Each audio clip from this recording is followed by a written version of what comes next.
Us about the trigonometry. तो class 10th का हमारा 8th चैप्टर है ट्रिग्नोमेट्री। आई थिंक बच्चों को ये सबसे मुश्किल चैप्टर लगता है, बट अगर आप सीरियसली इसको समझोगे, कंसेप्ट के साथ समझोगे, तो इससे इजी चैप्टर कुछ नहीं है। Us about the trigonometry. तो क्लास 10th का हमारा 8th चैप्टर है ट्रिग्नोमेट्री। आई थिंक बच्चों को ये सबसे मुश्किल चैप्टर लगता है, बट अगर आप सीरियसली इसको समझोगे, कंसेप्ट के साथ समझोगे, तो इससे इजी चैप्टर कुछ नहीं है। और ट्रिग्नोमेट्री आपकी हायर क्लासेस तक जाएगी, ठीक है।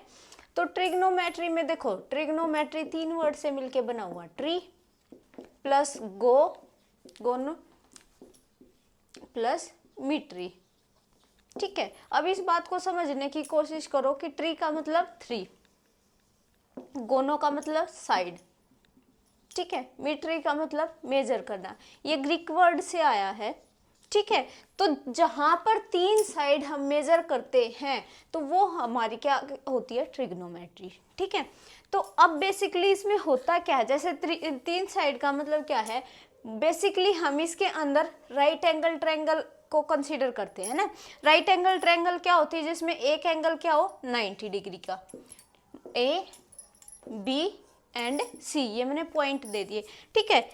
जहां पर जिस पे ये 90 डिग्री एंगल बना हुआ है उसको हम क्या बोलते हैं, बेस, क्या बोलेंगे, बेस, ठीक है। और जो ये परपेंडिकुलर डला हुआ है, जो जिस बेस पे 90 डिग्री का एंगल बना हुआ है, इसको हम क्या बोलेंगे, परपेंडिकुलर। ये वाली साइड रहेगी हमारी हाइपोटेन्यूज, ठीक है। और जब राइट एंगल ट्रायंगल की बात करते हैं तो hypotenuse is always greater than base and perpendicular, ठीक है। ये हमेशा ये वाली साइड क्या होगी, बड़ी होगी।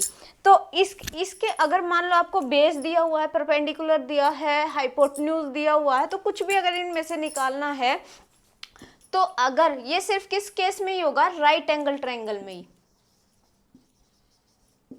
राइट एंगल ट्रायंगल के अंदर ही ये आपका फॉर्मूला अप्लाई होगा, क्या, हाइपोटेन्यूज का square is equal to base square plus perpendicular square,